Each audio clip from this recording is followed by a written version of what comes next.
ठीक है, तो ऑप्शनल कॉमर्स एंड अकाउंटेंसी है और टॉपिक होगा फाइनेंशियल इंस्टीट्यूशंस। तो पहले मैं आपको थोड़ा बैकग्राउंड दे देता हूँ कि क्या है क्या नहीं। तो बैकग्राउंड ये है कि I have given 4 mains at UPSC, मेरा ऑप्शनल कॉमर्स एंड अकाउंटेंसी था, और आज मैं आपको एक ओवरव्यू दूंगा फाइनेंशियल इंस्टीट्यूशंस जो अप्रॉक्सीमेटली 25-30 मार्क्स का होता है इन पेपर 1।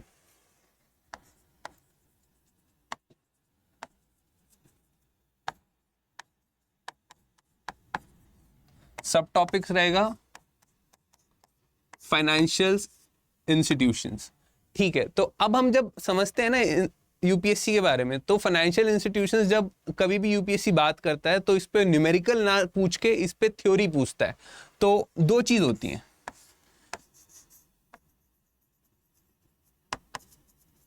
न्यूमेरिकल और थ्योरी। अब भाई आप देखो कि फाइनेंशियल इंस्टीट्यूशन से कभी भी आपको न्यूमेरिकल नहीं मिलेगा, आपको हरदम थ्योरी मिलेगी। तो आपको थ्योरी को अप्रोच कैसे करना है पहले मैं आपको ये समझाऊंगा, फिर आपको बताऊंगा कि कैसे क्या नाम है, इसमें कौन कौन से टॉपिक्स कवर हम करेंगे, फिर एक एक टॉपिक को आपको खोल के कैसे कैसे पढ़ना है, कहाँ कहाँ से पढ़ना है, क्या क्या सोर्स लेना है, कैसे आपको रिवाइज करना है, सब समझाएंगे। तो जब हम थ्योरी की बात करते हैं तो थ्योरी में ना सबसे इंपॉर्टेंट बात होता है कि आपको कुछ भी मेमोराइज नहीं करने लग जाना है। सबसे पहले आपको ना पॉइंटर्स में मेमोराइज करना है। और यूपीएससी की जब हम बात करेंगे तो यूपीएससी का जितना भी सिलेबस है वो डिफाइंड है बाय पीवाईक्यू। तो आपको अपनी जो पढ़ाई की बाउंड्री है वो पीवाईक्यू से डिफाइन करनी है। एट द सेम टाइम जो आपको डिलीवर करना है, डिलीवर तो आपको पेपर में करना है, तो पेपर के हिसाब से आपको अपना लेआउट स्ट्रक्चर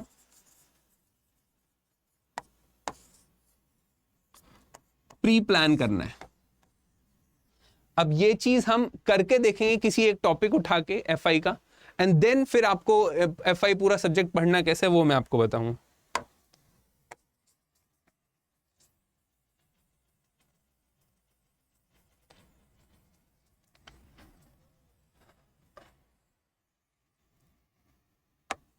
देखिए, जब हम फाइनेंशियल इंस्टीट्यूशंस की बात करते हैं तो हमारे पास जो पहला जो इंपॉर्टेंट एस्पेक्ट आता है वो हमारे आते हैं फाइनेंशियल मार्केट्स। ठीक है,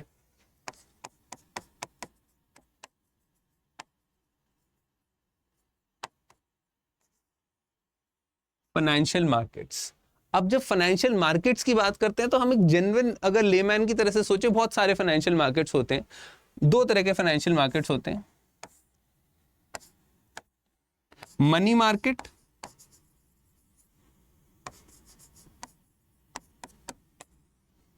एंड कैपिटल मार्केट। अब आप जनरली आप सोचेंगे कि मनी मार्केट और कैपिटल मार्केट में डिफरेंस क्या है। तो मनी मार्केट हो गया आपका जितना भी आप जहां से बड़े financial institutions, for example bank में आप जाके लोन लेने लगे तो बैंक पैसा कहां से ला रहा है, या तो आपसे डिपॉजिट ले रहा है या कहीं और से लेके आ रहा है। कंपनियों को अपना क्या नाम है डिबेंचर्स इशू करने हैं या उनको पैसा चाहिए तो वो बॉन्ड्स रेज कर रहे हैं, वो कहीं से जाके पैसा लेके आ रहे हैं। तो वो बॉन्ड्स का पैसा कहाँ आ रहा है, फाइनेंशियल मार्केट्स में मनी मार्केट से आ रहा है। एट द सेम टाइम आप सोचो कि आप जो शेयर देखते हो, भाई रिलायंस का शेयर 3,000 रुपए चल रहा है, वो कहां चल रहा है, वो कैपिटल मार्केट में चल रहा है। अब आपको इन दोनों का डिफरेंस समझाएंगे, इसमें होता क्या है। मनी मार्केट में इंपॉर्टेंट होते हैं बॉन्ड्स एंड ट्रेजरी।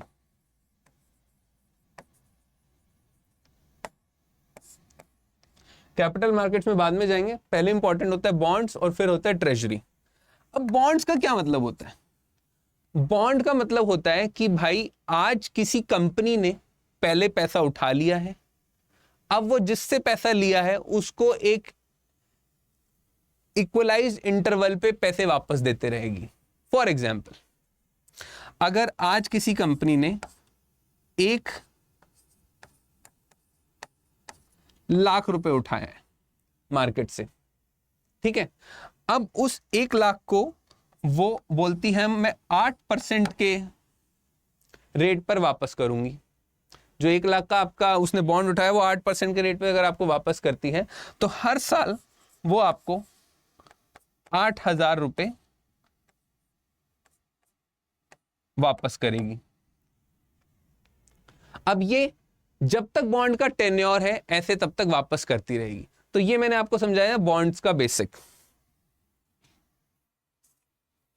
अब ट्रेजरी में क्या होता है, अब पैसा सिर्फ हमें तो नहीं चाहिए, सरकार को भी चाहिए, सरकार को भी पैसा उठाना होता है। सरकार का जो खर्चा है और सरकार की इनकम है, सरकार का खर्चा ज्यादा है उसकी इनकम से। तो अब आप ट्रेजरी में क्या सोचेंगे, ट्रेजरी में आपको लगेगा कि भाई सरकार जब पैसा उठाती है किसके थ्रू उठाएगी, आरबीआई के थ्रू। अब इसको कंसेप्ट को थोड़ा ध्यान से समझना है, कंसेप्ट थोड़ा सा ट्रिकी है, एक बार दिमाग लाओगे तो समझ आ जाएगा।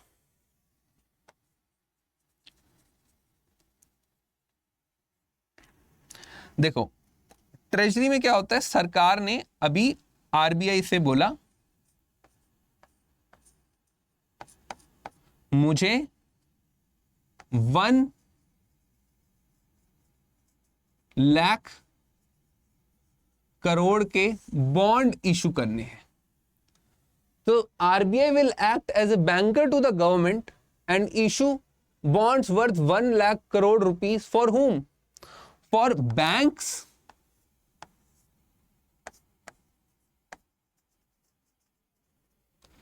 other financial institutions and also general public to buy।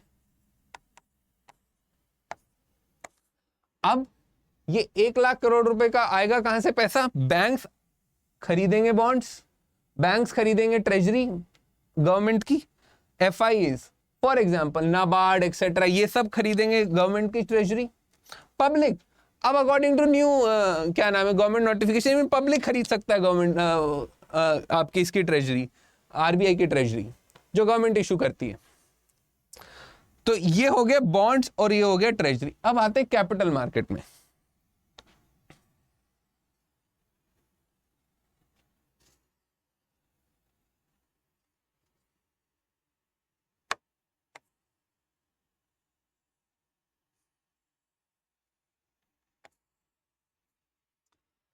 अब कैपिटल मार्केट में 2 तरह के मार्केट्स होते हैं, प्राइमरी मार्केट और सेकेंडरी मार्केट। अब आपको डिफरेंस समझाता हूं।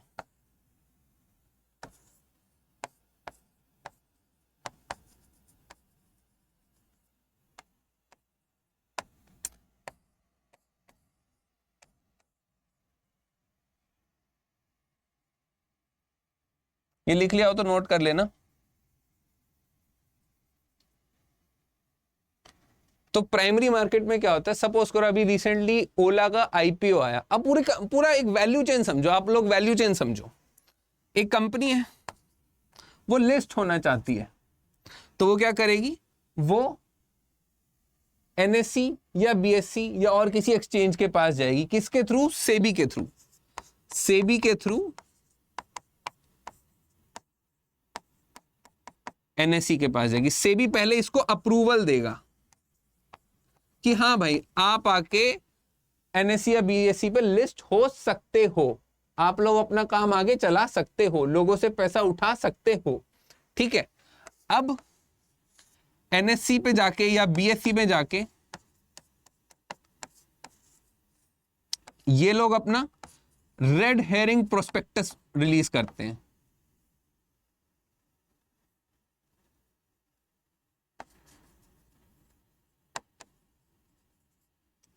रेड हेरिंग प्रोस्पेक्टस रिलीज करते हैं। अब रेड हेरिंग प्रोस्पेक्टस में क्या होता है कि भाई मैं किस वैल्यूएशन पे, how many shares,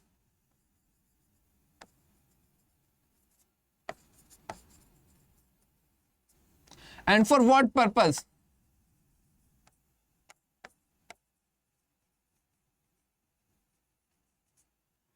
money raise कर रहा हूं। एग्जाम्पल अब ध्यान से समझो। अब ओला इलेक्ट्रिक आई, वो बोल रही है मैं 1000 करोड़ की वैल्यूएशन हमारी कंपनी की है, पूरे ओला की जो वैल्यूएशन है वो 1000 करोड़ रुपीस है, मैं इसका 8% डाइल्यूट कर रहा हूं, मैं 8% पब्लिक को दे रहा हूं। मतलब मैं 8% है, मतलब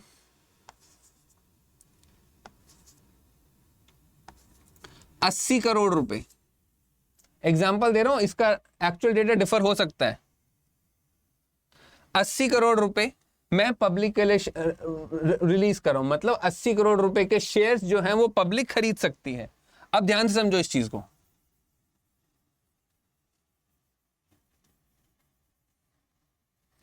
अब 80 करोड़ के शेयर अगर पब्लिक खरीद सकती है,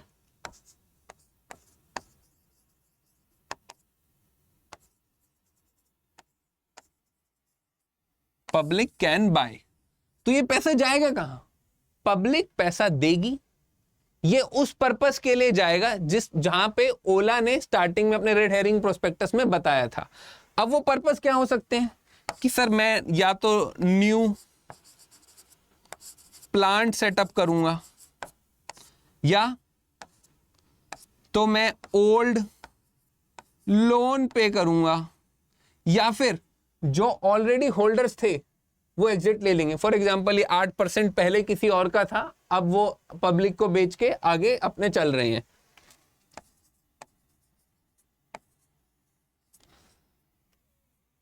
ओला कंपनी आई, सेबी के पास गई, रेड हेरिंग प्रोस्पेक्टस ले आया, वैल्यूएशन बताई, कितना पैसा रेज करेंगे वो बताया, किस पर्पस के लिए रेज करेंगे वो बताया। इस पूरे मार्केट को, इस पूरे सेटअप को क्या कहते हैं? Primary market. कि भाई साहब आपका प्राइमरी मार्केट यहां से हो गया। मींस कंपनी को अगर पैसा उठाना है, ध्यान समझो, अगर किसी कंपनी को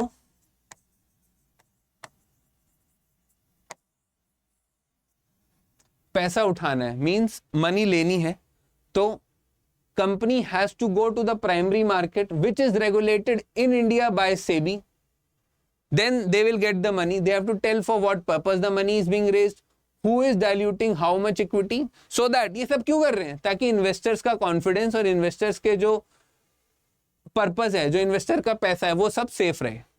अब ये हो गया प्राइमरी मार्केट। अब आपको बताते हैं सेकेंडरी मार्केट में क्या होता है।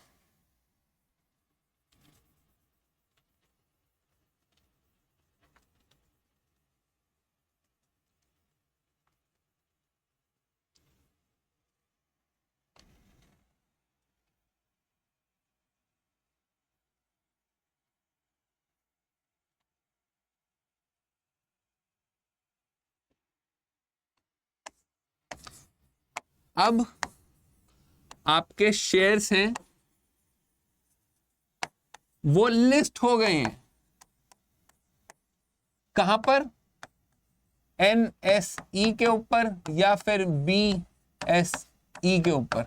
और भी बहुत सारे एक्सचेंजेस होते हैं, बट इन दो के एग्जांपल ले रहा हूं। अब इन पे ट्रेडिंग होगी। फॉर एग्जांपल, अगर किसी बंदे X ने IPO में अप्लाई किया था, उसको जो शेयर्स हैं वो उसके डीमैट अकाउंट में मिल जाएंगे। अब वो बंदा X फ्रीली मार्केट में जाकर, जब मार्केट आवर ओपन है, तो सेल या बाय कर सकता है। ये होता है सेकेंडरी मार्केट। यहां पे कंपनी को कुछ नहीं मिलता, यहां पे इन्वेस्टर्स किसी का शेयर खरीदते हैं, किसी का शेयर बेचते हैं, अलग अलग अपनी बातें चलती हैं। तो ये हो गया सेकेंडरी मार्केट। पैसा उठाने को कहते हैं प्राइमरी मार्केट। पैसा अगर उठ गया, बाद में जो शेयर ट्रेड हो रहे हैं उसको क्या कहते हैं? Secondary market.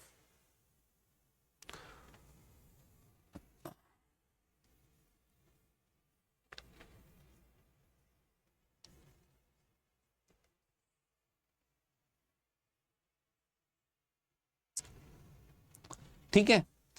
अब आपके दिमाग में आएगा कि भाई देखो, मैंने आपको इतना समझाया, अब आपको कभी भी जो फाइनेंशियल इंस्टीट्यूशंस के जो क्वेश्चंस आते हैं, एक सिंपल सा आपको मैं एक लेआउट देता हूं कि क्वेश्चंस जो आएंगे या तो शॉर्ट नोट आएगा या एक्सप्लेनेशन आएगा।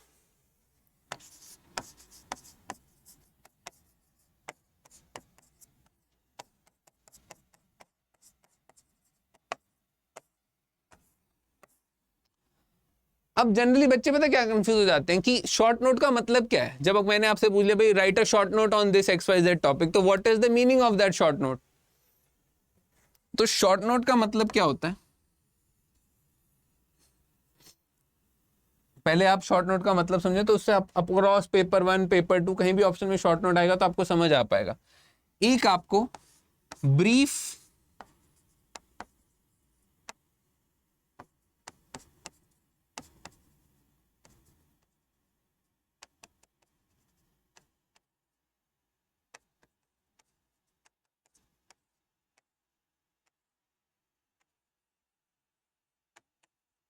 जो स्टार्टिंग में इंट्रो लिखनी है आपको 2 या 3 लाइन से ज्यादा की नहीं, उसमें आपको क्या लिखना है, एक brief explanation of the topic लिखना है या फिर कोई उससे रिलेटेड डेटा लिखना है। मैं आपको शॉर्ट नोट लिखना कैसे पूरा लिख के दिखाऊंगा। अभी मैंने आपको कैपिटल मार्केट समझाया, तो इसको शॉर्ट नोट लिखने कैसे है वो भी मैं आपको पूरा समझाऊंगा। आंसर राइटिंग स्किल भी आपको समझाऊंगा, ताकि अक्रॉस जब आपको पढ़ाता रहूं तो आप ये स्किल स्टार्टिंग में along as you go along आप ये डेवलप करते रहो। तो brief explanation of the topic देना है 1। डेटा अगर कोई अवेलेबल है आप लोगों के पास तो आपको वहां कोट करना है। फिर आपको बताना है what the topic is about.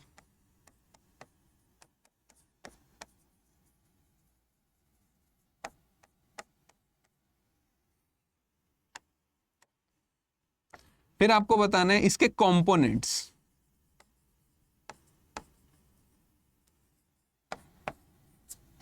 अगर आपने अब सपोज करो किसी गाड़ी के बारे में सोचो, मैं आपको बोलूं right a short note on car, तो आप क्या लिखोगे भाई, पहले एक ब्रीफ एक्सप्लेनेशन अबाउट कार दोगे कि भाई ये कार है, ऐसी दिखती है, रोड पे हमें दिखती है, 4 पहिए उसके अराउंड होते हैं। ये मैंने आपके और बता दिया कि ऐसा आपके पास एक स्टार्टिंग की एक्सप्लेनेशन होगी, स्टार्टिंग की इंट्रो होगी। या फिर आप लिख सकते हो कि भाई एक कार है, मेरे पापा के पास एक छोटी सी कार है, या मेरे पापा के पास 2 कार हैं। तो ये आपने एक डेटा या उसके अराउंड जो भी आपने कुछ सुन रखा है उसके अराउंड डेटा आपने इंट्रोडक्शन ऐसे लिख दिया। अब आप बताओगे what car is all about. A car is a mechanical equipment having 4 tyres used to transport people from one place to another, what it is about. अब कार के कंपोनेंट्स क्या होते हैं, कार के अंदर कंपोनेंट्स कौन कौन से होंगे। फॉर एग्जांपल आप बताओगे भाई कार के अंदर car consist of engine, seating, steering wheel and आपका गियर बॉक्स, डोर्स, विंडोज, ये आपने उसके कंपोनेंट्स बताए। एट द सेम टाइम फिर आप क्या बताओगे, इसकी यूटिलिटी। कंपोनेंट्स तो आपने बता दी, भाई बताने से क्या होगा, आगे बताना पड़ेगा ना उसकी यूटिलिटी क्या है। अभी आपको एक शॉर्ट नोट पूरा लिख के दिखाऊंगा, 2 पेज में कैसे दिखेगा पूरा समझाऊंगा। तो उसमें आपकी यूटिलिटी क्या है, कोई भी जो अगर आपके पास सामान आ गया उस चीज की यूटिलिटी क्या है। एग्जांपल कार की यूटिलिटी क्या है, भाई ये ट्रांसपोर्ट आपको वन प्लेस टू अनदर कर सकता है, आपकी ट्रैवलिंग इजी कर देता है, ट्रेड एंड कॉमर्स में आपको हेल्प करता है, राइट। तो ये हो गया utility. Eight the same time utility का मतलब हो गया इसके प्रोज। फिर आपको इसके कॉन्स भी बताने पड़ेंगे। But at the same time over speeding from car can lead to accident. तो आप समझ रहे हो कि आपको उसके कॉन्स पे भी ध्यान देना है। कार्स ऑल्सो क्रिएट पोल्यूशन, ये भी उसके कॉन्स। आपको थोड़ा ब्रॉडली सोचना है, किसी भी टॉपिक के अराउंड ब्रॉडली सोचना है। तो आपने कॉन्स के बारे में लिखा, ब्रीफ एक्सप्लेनेशन दिया, what the topic is about, component बताया, यूटिलिटी बताया, कॉन्स बताया। फिर आगे क्या करोगे, अब कॉन्स बताने से अकेला काम नहीं चलेगा, आगे भी कुछ बताना पड़ेगा कि भाई जो हमने गलतियां बताई हैं इसके सॉल्यूशन क्या है, how to improve cars, bring EV cars.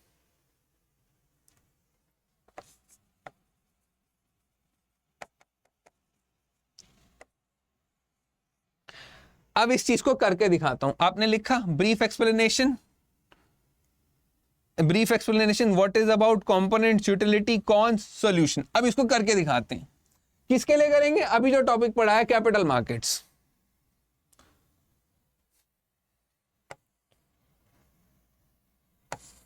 Capital markets का अगर पेपर आएगा शॉर्ट नोट में 2 पेज दिखेंगे।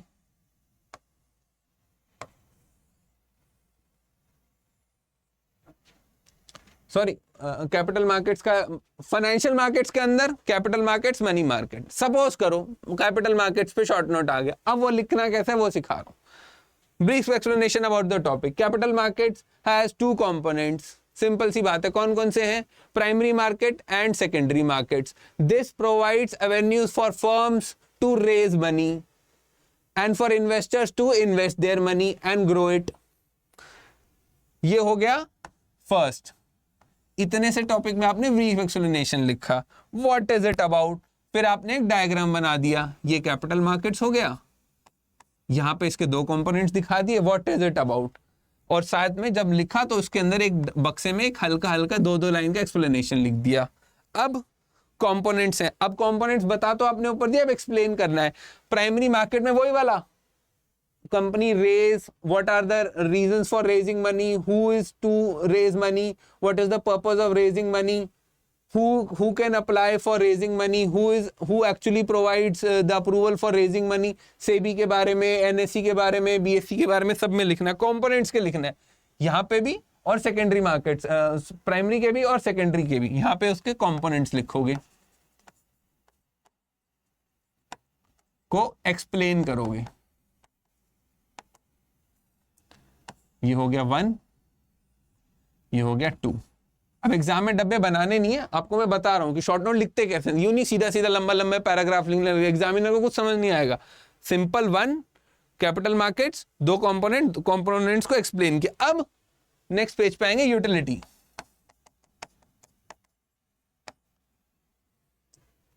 अब आपको दिमाग नहीं लगाना है, अब यूं नहीं कि आप दिमाग लगा के बैठे, वहां पे जो आपने लिखा है यूटिलिटी वहीं से आएगी।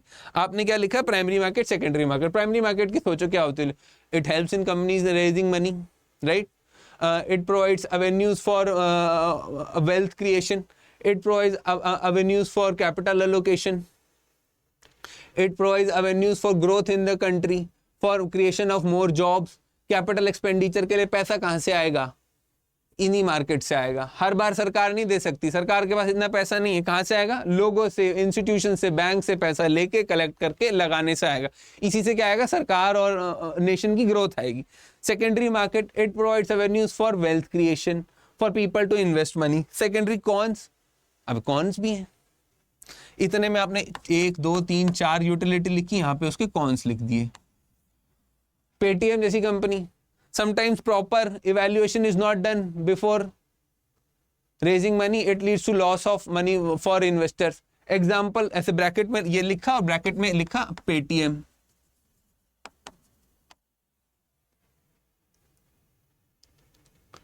There is manipulation in the secondary market of the stock prices. कभी कभी आपने देखा होगा भाई, एक स्टॉक दिन दोगुना रात दोगुना ऊपर हो गया, फिर बाद में बोल रहे हैं किसी ने झूठ फरेब ने एक दूसरे में ट्रेडिंग करके उसको ऊपर पहुंचा दिया। तो कॉन्स, 2 कॉन्स लिख के, बट ऐसे छोड़ना नहीं है, ऐसे छोड़ दिया तो नंबर गए।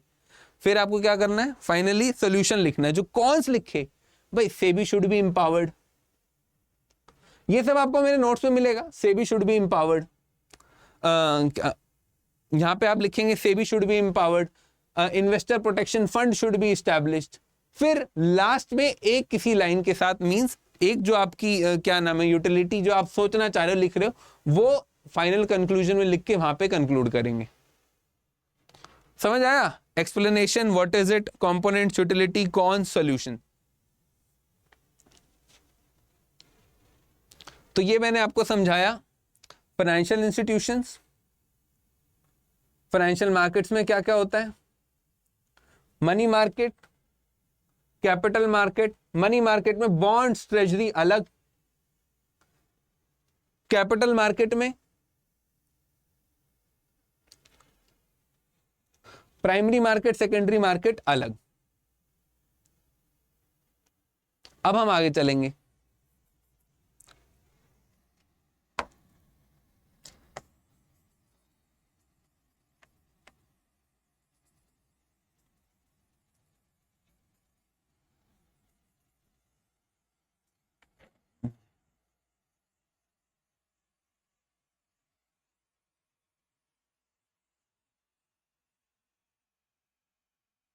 अब जब भी हम बात करते हैं ना फाइनेंशियल मार्केट्स की, तो नेक्स्ट टॉपिक आता है कि फाइनेंशियल मार्केट्स को रेगुलेट करने के लिए रेगुलेटर्स होते हैं। अब रेगुलेटर्स एक नहीं होते, कई प्रकार के होते हैं। सेबी फाइनेंशियल मार्केट्स को रेगुलेट करता है, RBI financial markets, money markets, almost सब चीजों को रेगुलेट करता है। अब कभी कभी यूपीएससी इनके ऊपर भी शॉर्ट नोट्स पूछती है। डिटेल में तो मैंने नोट्स में दे ही रखा है, बट आपको अभी एक ओवरव्यू देता हूं आरबीआई का।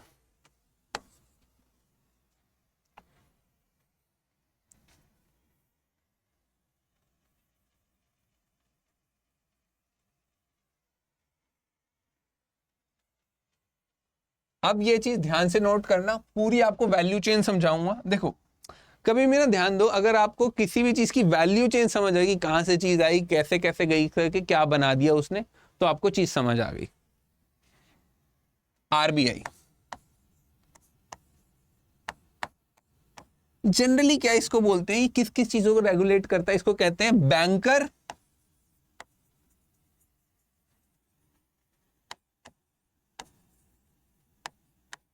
To government. अब मैं आपको पहले समझाऊंगा ये किन किन चीजों को रेगुलेट करता है। ये किस किस चीजों को रेगुलेट करता है? बैंक्स को, एनबीएफसी को,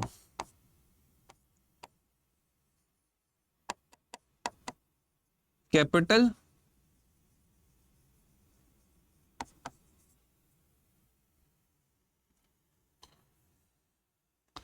कैपिटल सॉरी डंडी चली गई, ठीक है भाई। बैंक्स को, एनबीएफसी को, कैपिटल मार्केट्स को।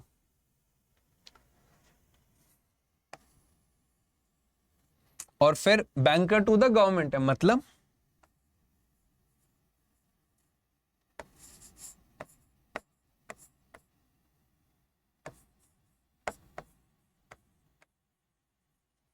गवर्नमेंट के अकाउंट को, गवर्नमेंट का भी तो अकाउंट है, क्या पता सरकार के पास, मोदी जी के पास, सबके पास अकाउंट है, लेकिन सरकार का एक अकाउंट क्या है? सरकार के अकाउंट को कौन रन कर रहा है?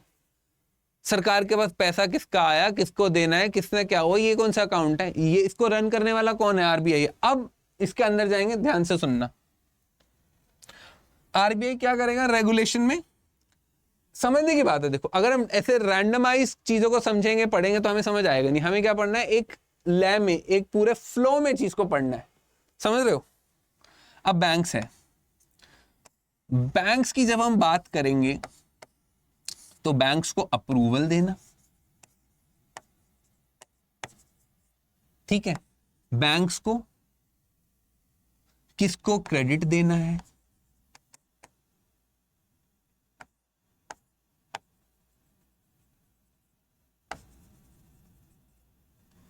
किसको क्रेडिट देना है? How much credit is to be given? इस सब की गाइडलाइंस कौन देगा? हमें नहीं अपने हिसाब से भी बैंक के पास पैसा है 100 करोड़ इन्वेस्ट डिपॉजिटर्स का दे दिया किसी एक अनिल अंबानी को, बैंक लुट के खड़ा हो गया। ये ना हो, कौन इंश्योर करेगा? आरबीआई इंश्योर करेगा। अप्रूवल किसके तहत दिया जाता है?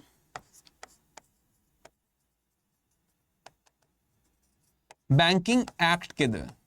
फिर जिसको भी बैंकिंग एक्ट के तहत, under the banking act RBI ने शेड्यूल्ड बैंक बनाया, वो बैंक ऑपरेट कर सकता है, क्रेडिट दे सकता है। किसको देना है? बैंक्स आरबीआई बताएगा। कितना देना है? आरबीआई बताएगा। Eight the same time deposits की हेल्थ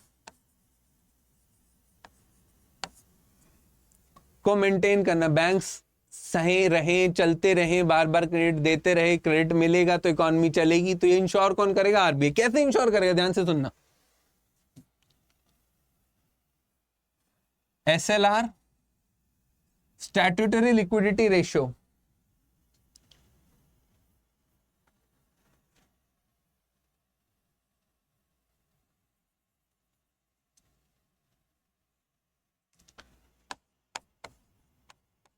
सीआरआर आपने इकोनॉमिक्स में पढ़ा होगा,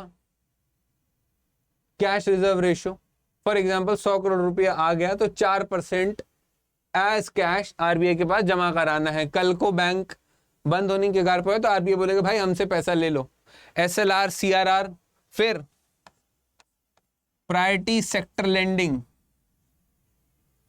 सारा पैसा यूं नहीं उद्योगपतियों को दे दिया, इंडस्ट्रियलिस्ट को दे दिया, कुछ पैसा आपको किसको देना है?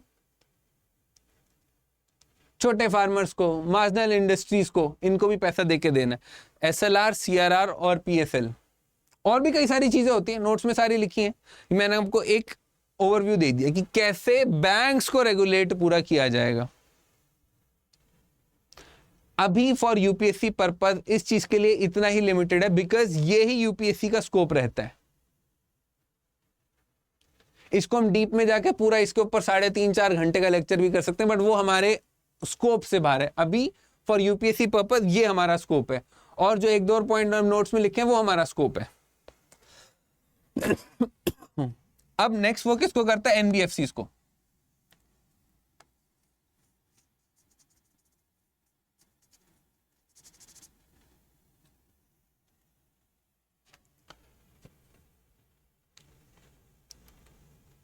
कभी आपने ध्यान से सुना होगा ना, कभी लोन आता रहता है, क्या नाम है, मन्नपुरम लोन ले लो, गोल्ड के ऊपर लोन ले लो, व्हीकल के ऊपर लोन ले लो, HDFC होम, या फिर कोई आपको व्हीकल का लोन दे रहा होता है, कोई आपको गोल्ड के ऊपर लोन दे रहा होता है।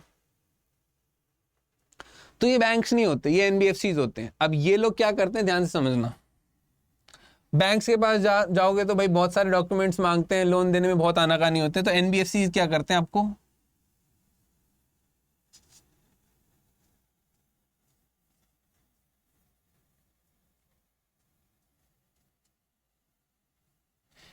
Easy access to credit provide करते हैं, easy access to credit provide करते हैं for higher growth of the economy. अब सिंपली इनके लिए भी सेम ही है। NBFCs को अप्रूवल किस एक्ट के थ्रू मिलेगा, किसके द्वारा मिलेगा, RBI के द्वारा। किसको वो क्रेडिट देंगे, कितना उसमें डिपॉजिट लेना अलाउड है, क्या अपने डिपॉजिट को फर्दर क्या ले सकते हैं, डिपॉजिट नहीं ले सकते, फिर वहां उनको कितना SLR CRR और ये सब मेंटेन करना है। ये जो पूरे रूल्स हैं ये कौन डिफाइन करेगा, RBI डिफाइन करेगा। अब एक सिंपल सी आपको बात बता देता हूं, इनको डिपॉजिट लेना अलाउड नहीं है, ये लोन दे सकते हैं। एट द सेम टाइम जो SLR है, स्टैट्यूटरी लिक्विडिटी रेशियो, मींस जो पैसा इनको गवर्नमेंट बॉन्ड्स में डालना है वो NBFCs के लिए हायर होता है एज कंपेयर टू बैंक्स। तो NBFCs में आप क्या करेंगे, इजी एक्सेस टू क्रेडिट में कैसे मिलेगा, डिपॉजिट और लोन कैसे मिलेगा, स्टैट्यूटरी लिक्विडिटी क्या होगी, कौन कौन सा NBFCs के ऊपर क्या क्या रेगुलेशन लगेगा, ये सारी नोट्स में बात मेंशन्ड है। वो सब कौन डिफाइन करेगा, RBI डिफाइन करेगा। थर्ड आता है, ये मिटा देता हूं एक बार,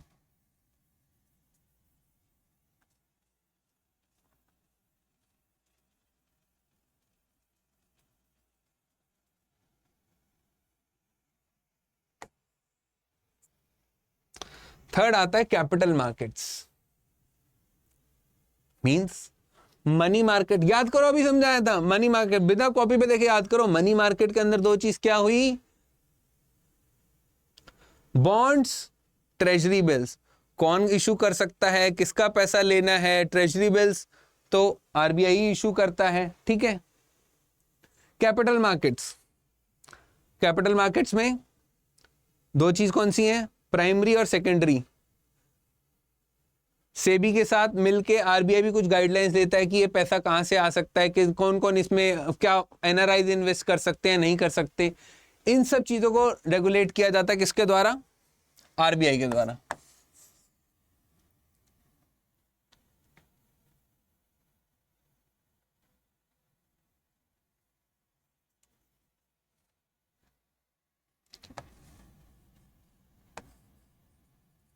means money, bonds, treasury bills,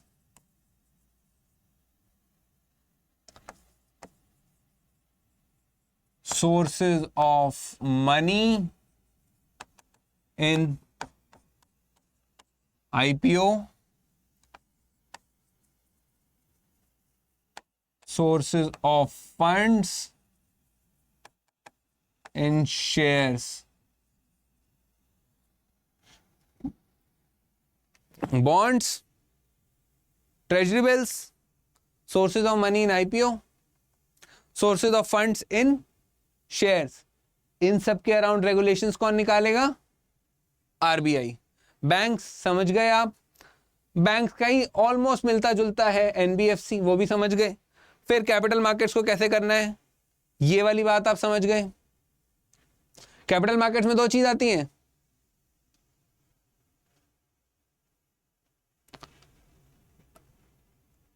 bonds, treasury, money markets, और कैपिटल मार्केट्स में sources of money in IPO end funds in shares. तो ये चार चीज जो है इसको कौन रेगुलेट करेगा, इसके रूल्स रेगुलेशंस पूरे कौन निकालेगा, RBI। अब सबसे इंपॉर्टेंट काम आता है गवर्नमेंट अकाउंट्स को कैसे वो मैनेज करेगा।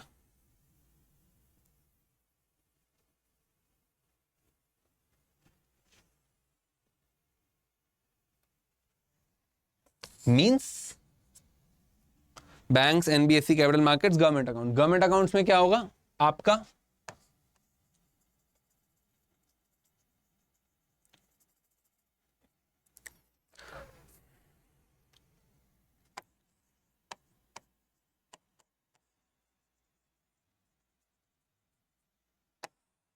फॉरेक्स बैलेंस कितना है, करंट अकाउंट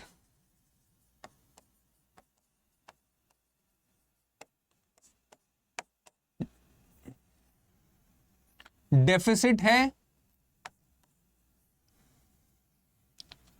डेफिसिट में है या सरप्लस है।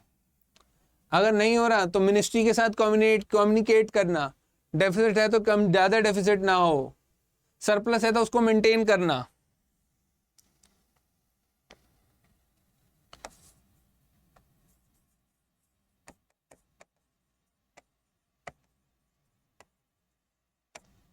Forex balance, current account, capital account, इन तीनों चीजों को मैनेज करना, इन तीनों चीजों के ऊपर क्या करना, what do you mean by manage, data publish करना,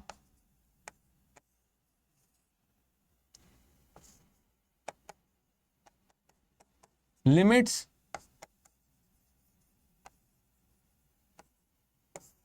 इंपोज करना, और रेगुलेशन करने के लिए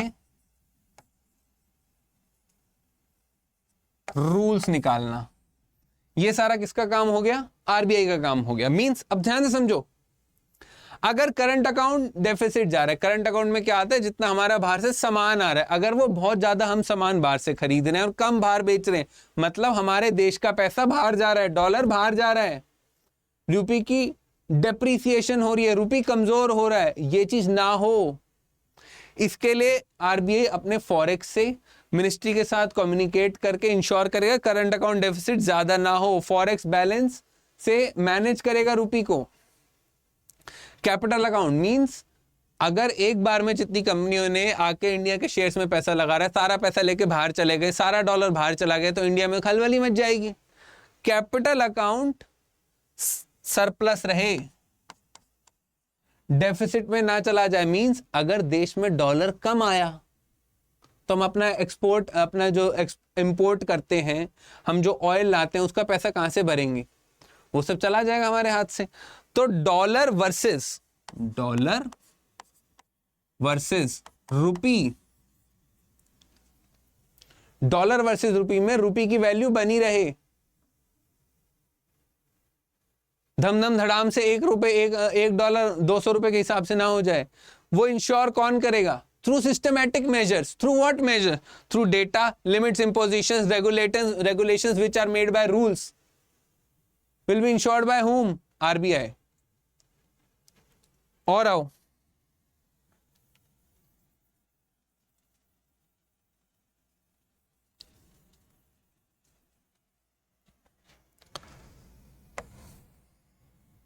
अब मैंने आपको स्टार्टिंग में क्या बताया, government, banker to the government,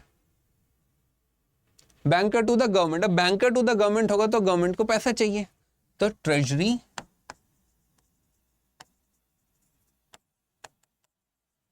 bills issue करना। अब एडहॉक फंक्शन भी होता है, एडहॉक मतलब जो इन सब के अराउंड और भी सारे फंक्शंस होते हैं।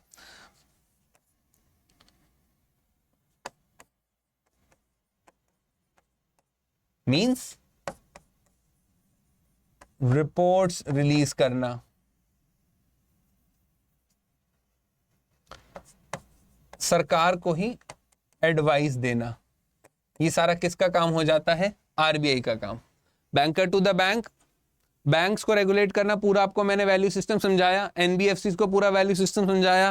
कैपिटल मार्केट्स चार, फाइनेंशियल मार्केट चार तरह के होते हैं, उसके अंदर मैंने आपको समझाया कैसे आईपीओ को, इन सब में आने वाला पैसा, लिमिट्स, रेगुलेशंस, बायलॉज बनाना, ताकि सारा ओवरऑल सिस्टम एक सही ढंग से चलता रहे। गवर्नमेंट अकाउंट्स को मैंने आपको समझाया, पूरा क्या क्या किस वैल्यू सिस्टम के थ्रू, एक वैल्यू चेन के थ्रू कैसे रेगुलेट करेगा आरबीआई। अब आपको इंटरनल वर्किंग भी समझाता हूं। अब आपको बोल दिया आरबीआई के अंदर सिर्फ गवर्नर नहीं बैठा होता, पूरा आरबीआई के अंदर बहुत सारे लोग होते हैं, बहुत सारे डिपार्टमेंट्स होते हैं। अब वो मैं आपको डिपार्टमेंट्स के बारे में बताता हूं।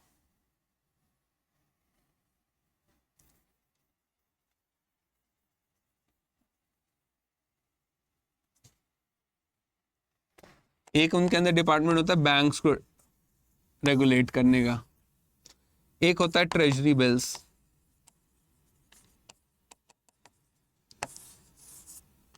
एक होता है डेटा, जो भी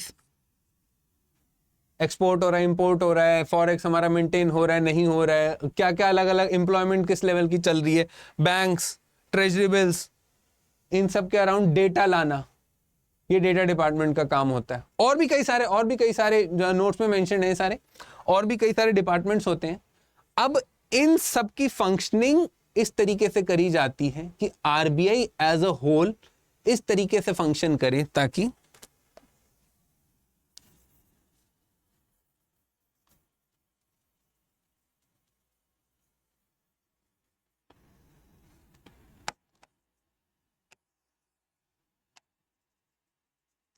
बैंक्स,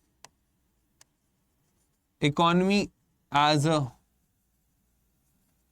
होल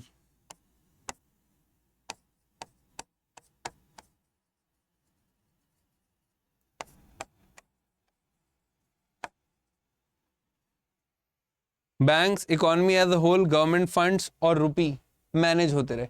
अब आप लोगों के दिमाग में सवाल होगा, सर आपने हमें बताया नहीं कि इकोनॉमी एज अ होल को कैसे करें। अरे भाई इन्फ्लेशन, वो सब आपने पहले नोट कर लिया। अब इंपॉर्टेंट चीज खुल रही है,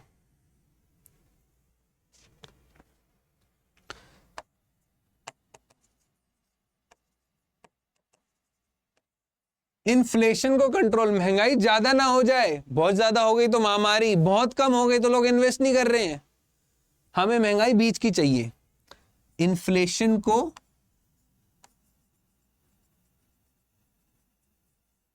मैनेज करना किसका काम है? आरबीआई का। अब ये एक अलग से टॉपिक है जो मैं आपको समझाऊंगा, बट अभी मैंने आपको समझाया आरबीआई के अंदर डिपार्टमेंट्स क्या होते हैं, करते क्या है, इकोनॉमी एज अ होल कैसे करती है, इन्फ्लेशन में inflation targeting, inflation management of RBI एक अलग से टॉपिक है, इसके ऊपर मैं अलग से समझाऊंगा आपको।